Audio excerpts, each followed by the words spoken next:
एक बार फिर से आपका बहुत बहुत स्वागत है सर कार्यक्रम में। बहुत बहुत स्वागत है आपका भी। सभी दर्शकों को सादर नमन वंदन प्रणाम करता हूँ।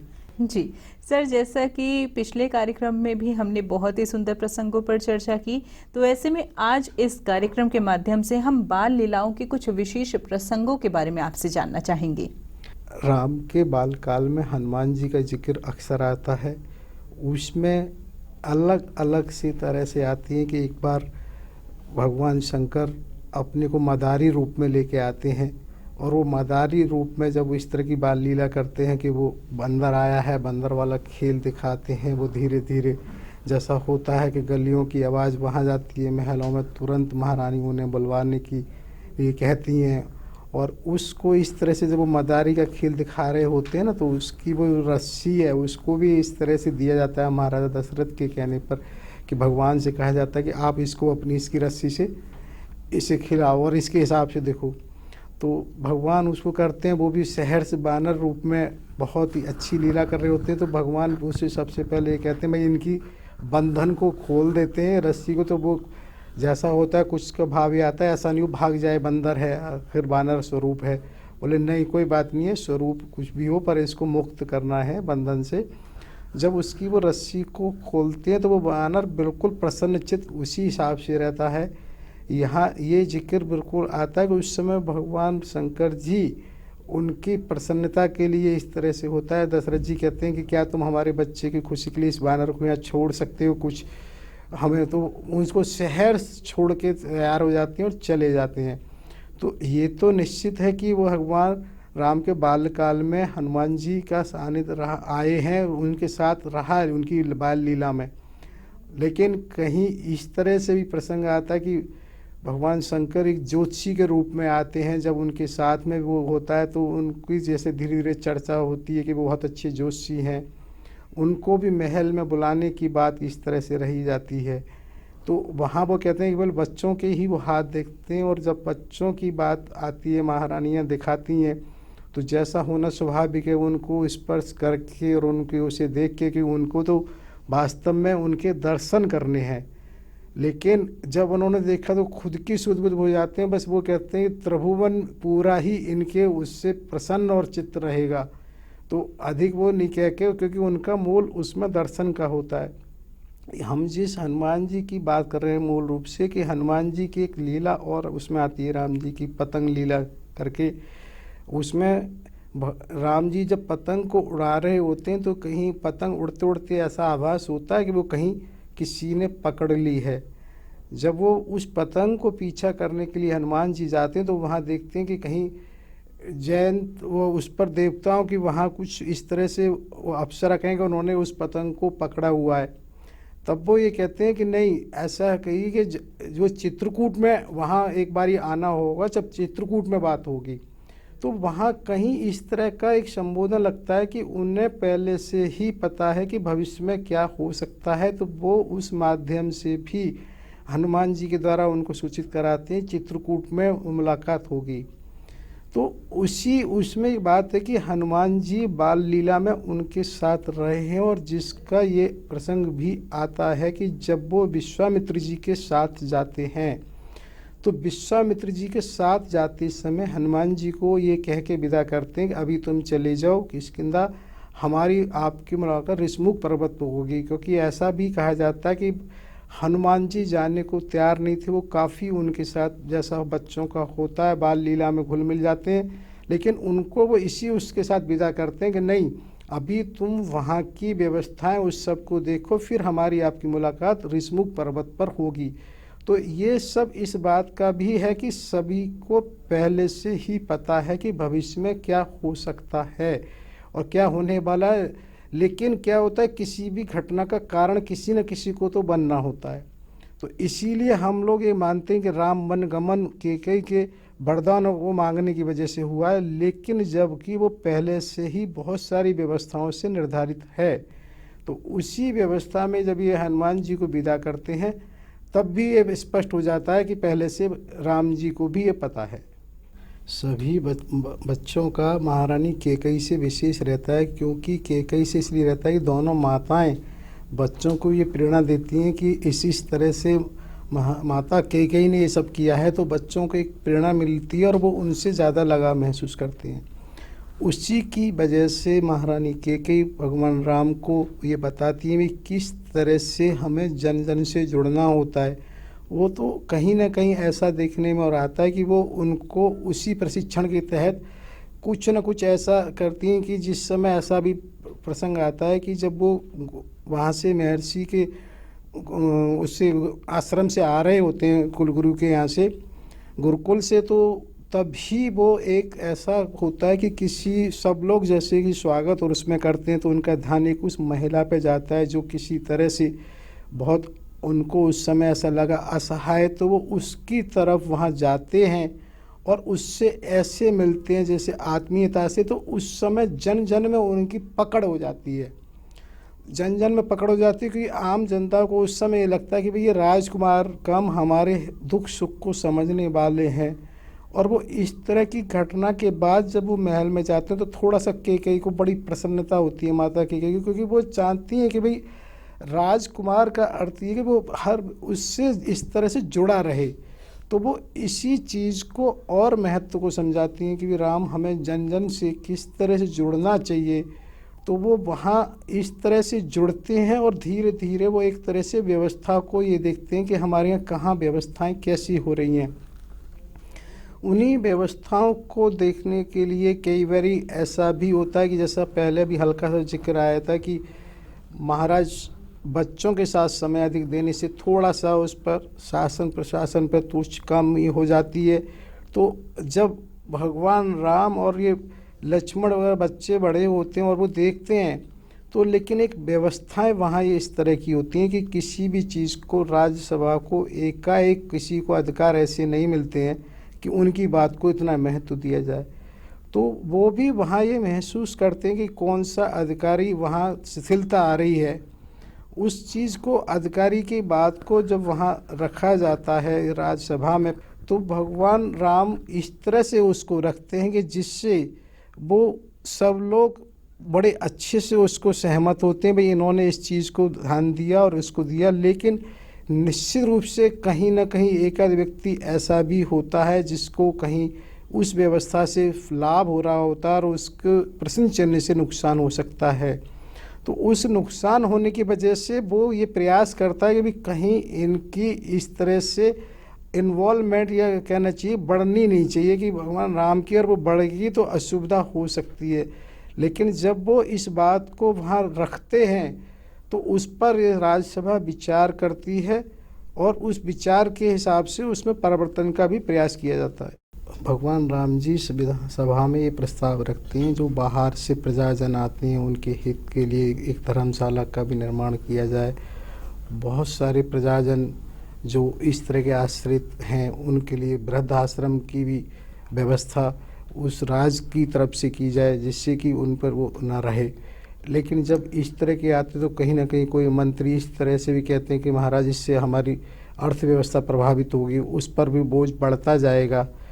लेकिन उसी समय उस पर होता है कि जो चीज़ आवश्यक है उस पर विचार भी किया जाना चाहिए।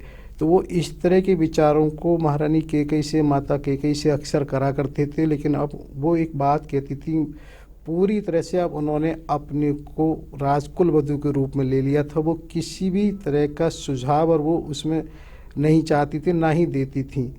उनको ये होता था कि भाई अगर बच्चे कोई चर्चा कर रहे हैं राम लक्ष्मण, तो उनसे आपस में परामर्श हो सकता था, लेकिन वैसे व्यवस्था में कहीं किसी तरह का उनका अपना हस्तक्षेप नहीं रहता था।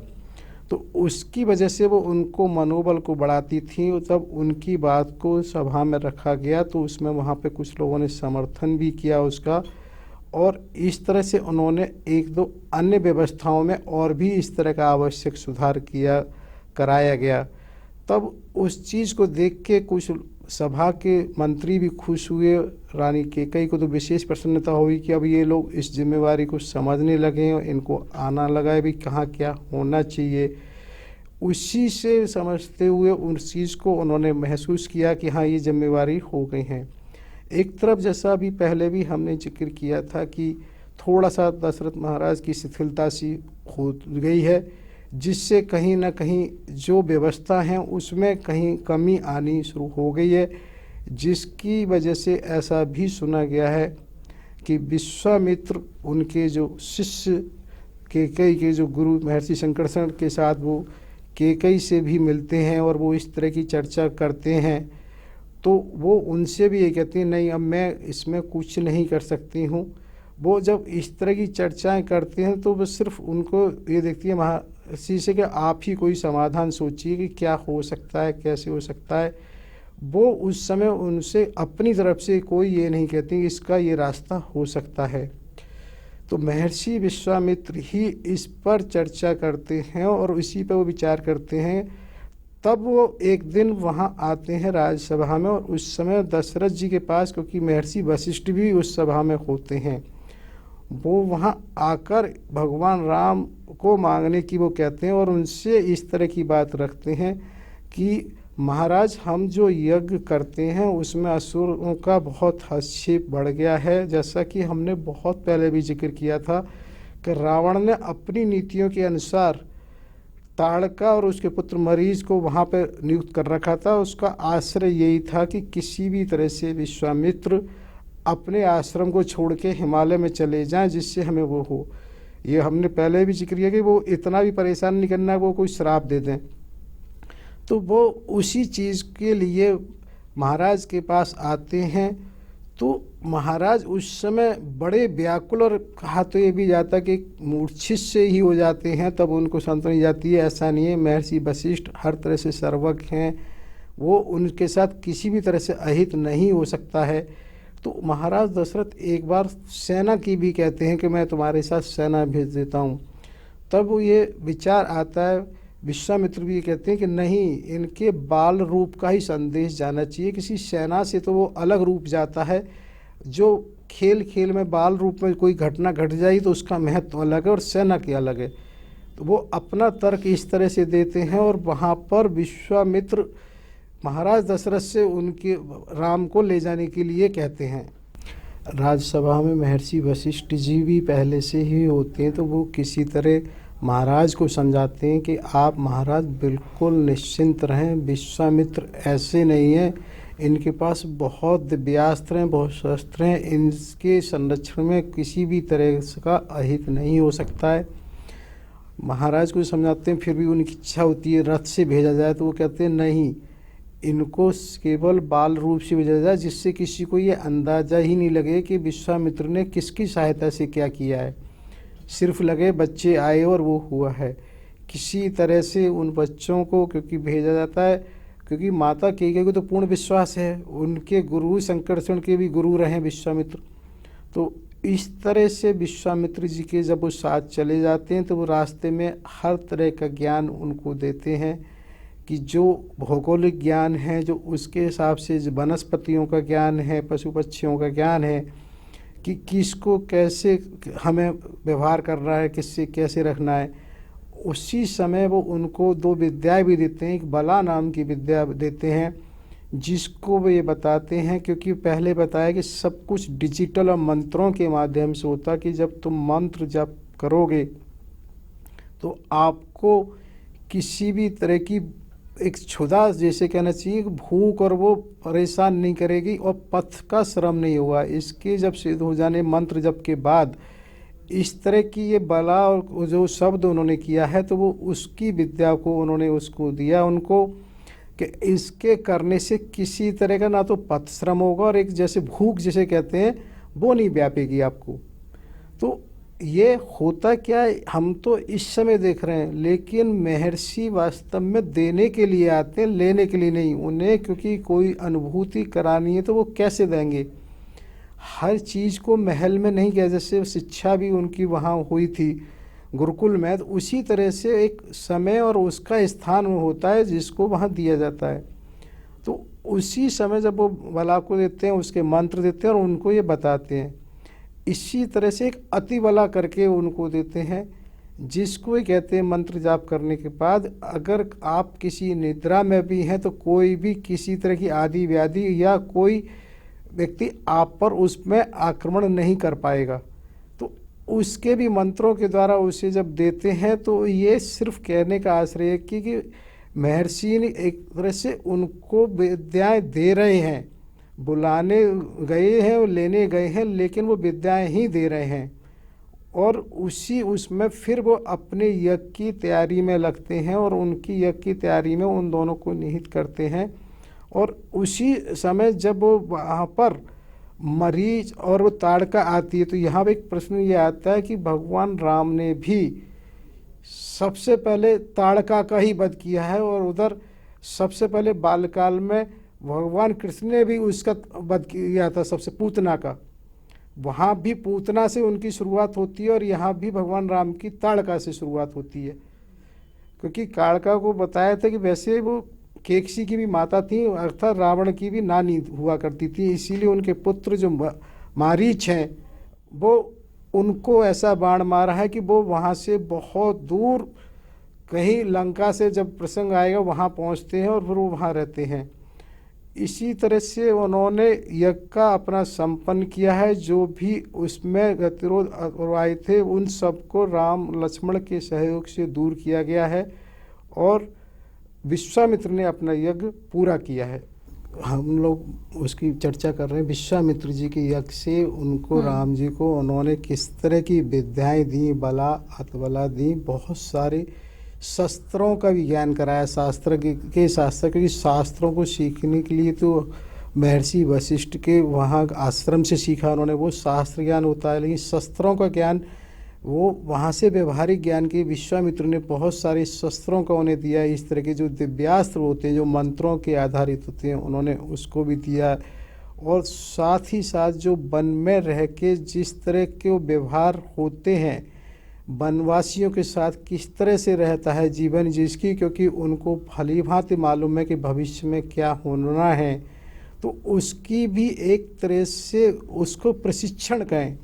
क्या होता है, क्योंकि वो ब्रह्मर्षि हैं, उनको सब कुछ ज्ञाता है, तो उस ब्रह्मर्षि को क्योंकि भविष्य में जो होने वाली घटना है, वनवास है, उसके लिए भी तो प्रशिक्षण की आवश्यकता होती है। भाई किस तरह से वन के जो जीव जंतु होते हैं उनके साथ हमें किस तरह से व्यवहार करना है, किस तरह से वो हमारे साथ उनकी भावनाओं को समझना। क्योंकि हमने ये देखा उधर वशिष्ठ के आश्रम से आपने शास्त्रों का ज्ञान लिया, आखेट वगैरह के लिए आप निषाद राज के गए, लेकिन अभी आप उनके साथ नहीं रहे।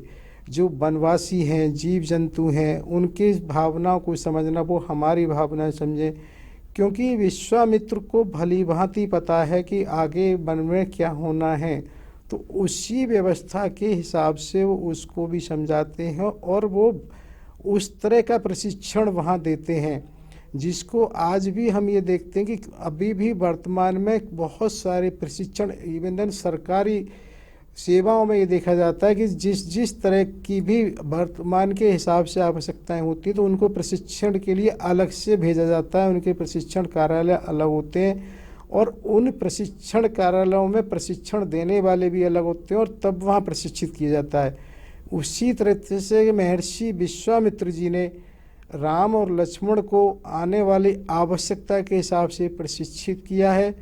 और जब उन्होंने उनको इस तरह से अवगत भी कराया कि ये जो जड़ी बूटी, ये जो कंद मूल फल, किसका क्या उपयोग हो सकता है, किसका क्या हमें सावधानी रखनी होती है, और वैसा करके फिर वो वहाँ के आसपास के उसके बारे में बताते हैं। अभी जब वो महर्षि गौतम की जो पत्नी अहल्या के बारे में आता है कि वो अहल्या के वहाँ उस पर ले जाते हैं आश्रम पे, क्योंकि जो अहल्या है वो अद्वितीय सुंदरी बताते हैं उस समय थी, और वो शायद ऐसा मुझे तो आभास होता है कुछ जैसे आज हम कौमा कहते हैं, कुछ हो सकता है इस तरह की व्यवस्था रही हो कि वो व्यक्ति जीवित तो है लेकिन वैसे किसी भी चेतना में नहीं है।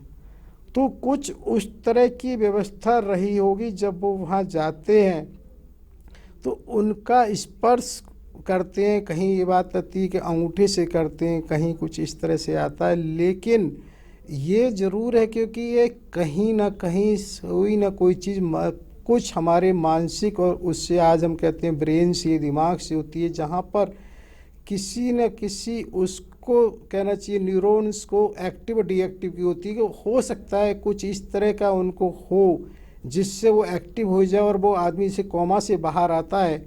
इस तरह का कुछ रहा हो, लेकिन उसके बावजूद भी उन्होंने इसको ज़रूर देखा कि भाई उनको कैसे स्थापित करना है, क्योंकि किसी चीज़ को उस बाहर आना एक व्यवस्था के साथ साथ मान सम्मान भी होता है।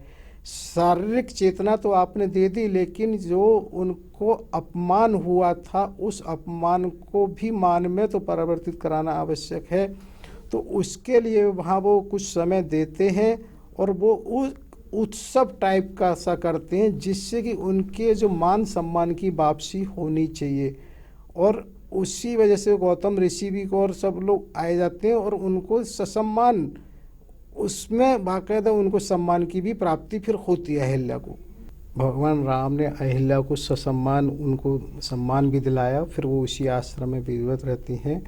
और उधर अवध में क्योंकि शत्रुघ्न लक्ष्मण भी जनसंपर्क में बराबर, उधर भरत और शत्रुघ्न जनसंपर्क में बराबर रहते हैं, क्योंकि उधर कैकेयी का ये प्रयास रहता है कि किसी भी व्यवस्था को किसी भी बच्चे को एक दिन में नहीं आती है। आज भी ये देखा जाता है कि माँ बाप व्यवहारिक तौर पर बच्चों की शिक्षा दीक्षा पे इतना ध्यान नहीं दे पाते हैं। वो उनका एक ही प्रयास होता है कि भाई बेहतर से बेहतर उनको सिर्फ सुख सुविधाएं दी जाएं, उसकी वजह से उनकी हर इच्छाएं आवश्यकताओं को पूरी है। लेकिन वास्तविकता तो ये है कि जो व्यवहारिकता में बच्चे स्वयं से सीखेंगे, स्वयं स्थिति परिस्थितियों पर संघर्ष करके सीख सकते हैं, उसे किसी किताब के माध्यम से नहीं सीखा जा सकता। अगर राम और लक्ष्मण यहाँ नहीं आए होते तो जो व्यवहारिक ज्ञान उनको यहाँ हुआ वो अवध में रह के नहीं हो सकता है। इसी तरह से हमको भी आवश्यकता आज के समय में ये बहुत अधिक है कि बच्चों को हम ये कोशिश ना करें कि उन्हें किसी तरह की समस्या ही नहीं आए। हम हर योजना को अपने हिसाब से ऐसा प्रयास कर करके देते हैं उनको तन की, मन की, धन की किसी तरह की समस्या नहीं आए। सवाल इस बात का कि अगर हम उनकी अपनी इसको नहीं जागृत करेंगे तो वो भविष्य में जो कुछ आप छोड़ोगे उसको सुरक्षित कैसे रखेंगे, इससे कैसे माना जा सकता है, क्योंकि उन्होंने स्वयं तो निर्णय लेने सीखे ही नहीं है। भाई आज भी बच्चों को खान पीन प्राय इस तरह का जो फास्ट फूड हो गया है, वो क्यों हो गया है? क्योंकि बच्चों की जो स्व प्रकृति है वो जागृत नहीं हुई कि किस में उनको बेहतर है कैसा नहीं है, बल्कि धीरे धीरे वो उस बच्चे उस पर वशीभूत होते जा रहे हैं। अब उन्हें समझाओ वो ये मान तो लेंगे नेट के हिसाब से उन्हें लाभकारी नहीं है, लेकिन वो उससे वशीभूत होने की वजह से उन्हें छोड़ भी नहीं पाते हैं। जबकि इसीलिए ये वो है कि व्यवहारिक शिक्षा उतनी आवश्यक है और कैकेयी माता का ये विशेष हर उस पर जोर है कि हर बच्चे को व्यवहारिक शिक्षा बेहतर से बेहतर हो। इसीलिए उनका हर समय ये प्रयास रहा कि इनको महल से बाहर का ज्ञान होना चाहिए। और उसी चीज़ की वजह से वो विश्वामित्र जी के साथ शहर तैयार हो जाती हैं राम और लक्ष्मण को भेजने के लिए। तो उसी का आश्रय से सभी माता पिता से रहता है कि भी बच्चों को कोशिश ये करें कि धीरे धीरे उनके अपने खान पीन के निर्णय को भी हम ये समझाएं बचपन से, उनकी जब तक वो स्थिति बने नहीं कि वो उस पर वशीभूत हों। भाई जो समय है उसको भी उनको मैनेजमेंट आना चाहिए, प्रबंध भी, क्योंकि अक्सर बच्चे अपने हिसाब से, क्योंकि समय तो कल भी 24 घंटे सबके पास थे, आज भी हैं, कल भी होंगे। अब ये महत्व बच्चों को अभी से तो समझाना आवश्यक है, क्योंकि कल भी उनके जीवन में कहीं ना कहीं लोग जुड़ते जाते हैं और आगे भी जुड़ेंगे। लेकिन जितने भी व्यक्ति जुड़ते जाएंगे समय नहीं उतना जुड़ेगा। जब समय नहीं जुड़ेगा तो कैसे आपको प्रबंधन करना है, और ये प्रबंधन के लिए किसी किताबी ज्ञान से काम नहीं हो सकता। किस समय क्या महत्वपूर्ण है ये व्यवहारिक चीज़ से ही व्यक्ति को हो सकता है। उस व्यवहारिकता को सीखने के लिए एक ही चीज़ होती है कि व्यवहार में वो स्वयं अकेले उस चीज़ को जाए आए। हमारा ये प्रयास रहता है कि उनको अधिक से अधिक सुख सुविधाएं दे दी जाती हैं। आप ये देखिए जन सामान्य में बेहतरी, जितना पब्लिक ट्रांसपोर्ट जिसे हम कहते हैं उससे आए जाएं, लेकिन होता ये कि हमारा ये रहता है कि बच्चों को जितनी बेहतर सुविधाएं दे देंगे वो बेहतर हो जाएंगे। ये ठीक है कि बच्चों के लिए ही सब कुछ है, क्योंकि हमें किसी और को थोड़ी देना है, लेकिन उनको इतना परिपक्व करना भी आवश्यक है कि उसको भविष्य में वो बेहतर से रख सकें। और किसी भी परिपक्वता के लिए धन से पहले उसको तन और मन भी आवश्यक हैं। इसको हम ऐसे भी समझ सकते हैं कि तन मन धन तीन ही तरह के एक तरह से सुख माने जाते हैं। और ये भी निश्चित है कि किसी भी व्यक्ति को सारे सुख कभी ना तो मिले थे, ना मिल रहे, ना मिलेंगे।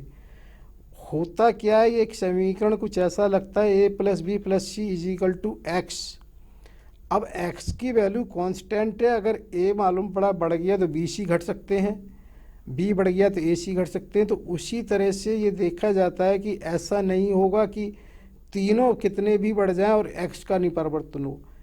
होता है ये व्यवहारिक तौर से हम ज़्यादातर सभी की सुख सुविधाओं को देखते हैं, लेकिन उसके पीछे का नहीं देखते हैं। हो सकता है जिसको हम बहुत सुंदर मान रहे हैं उसको शारीरिक बहुत सारे कष्ट हों, जिसको हम ये मान रहे हैं बहुत पैसे से संपन्न है उसको शारीरिक कष्ट हों। इसी तरह से किसी व्यक्ति को जब हम देखते हैं मानसिक कष्ट हो सकता है।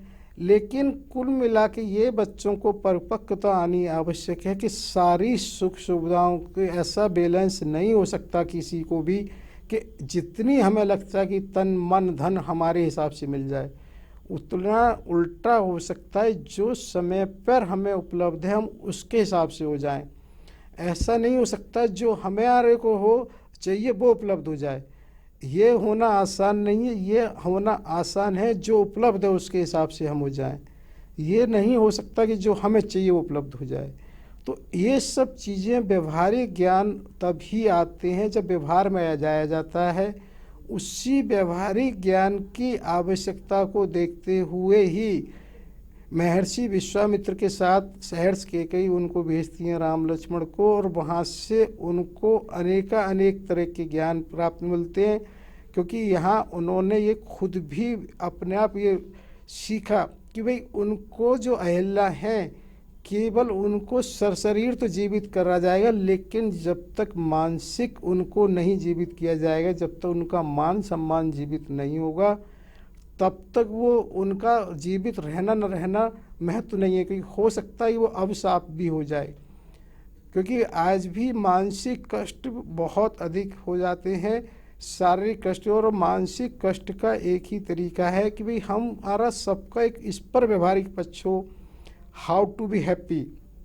हम सब जो कुछ भी करना चाहते हैं सबका उद्देश्य शायद एक ही होता है कि हम कैसे खुश रहें, लेकिन हम ये भूल जाते हैं कि हम एक ही चीज़ को महत्व दे देते हैं और हमें खुद नहीं पता हम कैसे खुश रहेंगे।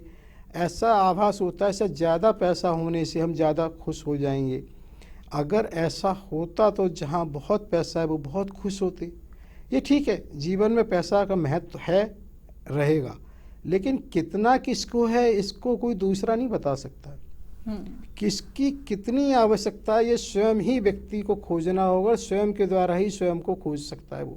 बिल्कुल। और जब ही वो खुश रह सकता है, और सबका उद्देश्य जीवन का केवल खुश रहना ही होता है, और वो स्वयं सोचे वो उसके लिए व्यवहारिक शिक्षा ही आवश्यक है। इसीलिए माता कैकेयी ने उनको भेजा था राम और लक्ष्मण जी को महर्षि विश्वामित्र जी के साथ। बिल्कुल सर, आज भी इस कार्यक्रम के माध्यम से बहुत ही सुंदर प्रसंगों पर चर्चा हुई। हालांकि मन नहीं कर रहा कि इस कार्यक्रम को यहाँ पर विराम दिया जाए, लेकिन समय अब हमें इजाज़त नहीं दे रहा, तो ऐसे में कार्यक्रम को यहीं पर विराम देना होगा। आपने अपना कीमती समय दिया, उसके लिए बहुत बहुत धन्यवाद। जय सिया राम। जय सिया राम। सभी दर्शकों को सादर नमन वंदन प्रणाम करता हूँ। आप हमारे संत वाणी चैनल को सब्सक्राइब करें, वीडियो को लाइक करें, शेयर करें, और हाँ, बेल आइकन पर क्लिक करना बिल्कुल ना भूलें, ताकि हमारी किसी भी वीडियो की सूचना सबसे पहले आपको मिले।